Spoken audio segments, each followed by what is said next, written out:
أقف في هذا الموقف كطبيب مصري شاب ومدون أنتمي إلى هذا الشعب الذي تألم كثيرا والذي عانى وهو يسمع صوت الصياط التي تلفت ظهور إخواننا الأطباء هناك في السعودية. كل جلدة كانت تلفت ظهورنا قبل أن تلفت ظهورهم، لأنهم مصريون ولأنهم أطباء. نسأل في البداية من أين بدأت هذه المشكلة؟ نقول أن المشكلة بدأت من هنا، من هذه الأرض ومن هذا الوطن، عندما تسلطت عصابة غاشمة علينا جميعا، سرقوا أحلامنا، ضيقوا علينا معيشتنا.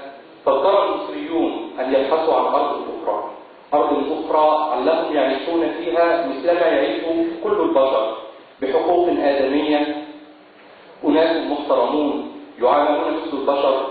ففكروا في السفر فذهبوا إلى هناك وإلى هناك، منهم من وصل ومنهم من لم يصل، منهم من ابتلعته البحار ومنهم من أكلته أسماك المحيط.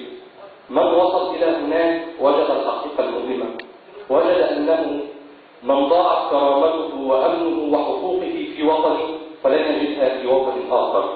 عندما ضاعت كرامتنا هنا أولا هن على الآخرين. ونحن نقف اليوم هذه الوقفة نعرف وندرك ونتيقن أن معركتنا الأولى تبدأ من هنا، من هذا الوطن.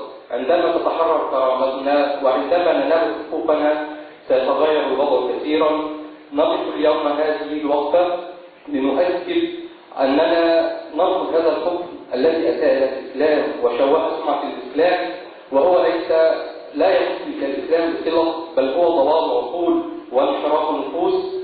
نحن قوم عمليون. أحكي لكم عن الجروب الذي أنشأناه على الفيسبوك بعنوان الحرية للطبيب المصري رد الجميل يا سعودية. بفضل الله حوالي أكثر من 4000 فرد من مصر ومن خارج مصر اشتركوا في الجروب. كان تفكيرنا عملي من البداية. حطينا على الجروب كل عناوين المنظمات الدولية والهيئات الحقوقية العالمية، لأن احنا أدركنا أن البعد العالمي في القضية هو اللي ممكن يساعد فيها. مئات الرسائل من الشباب المصري اللي هم عمرهم ما شافوا الدكتور رؤوف ولا شافوا الدكتور المصري الثاني، ولكن يكفي انهم مصريين، بعثوا بالمؤسسات دي. الحمد لله كان في تفاعل كبير معانا. منظمه هيومن رايتس ووتش اتصلوا بينا عن طريق الانترنت وطلبوا مننا ملف، عملنا لهم ملف باللغه الانجليزيه كامل عن القضيه، ووعدناهم ان احنا هنبعت لهم المستندات بعد ما نحصل عليها. منظمه العفو الدوليه برضه اتصلت بينا عن طريق الانترنت وطلبت ملف كامل في الانجليزيه. جريده لوس انجلوس تايمز نشرت مقال عن الموضوع.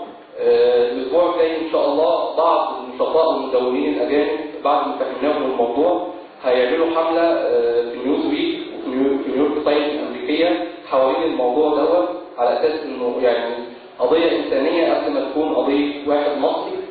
في النهايه حتى لا اطيل عليكم، يعني اتوجه بكلمه اخيره الى اهالي الضحايا واقول لهم لستم وحدكم، نحن معكم.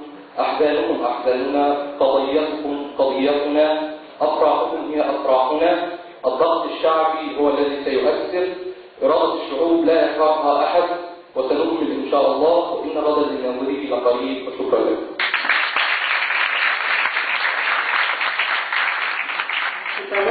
أسر الضحايا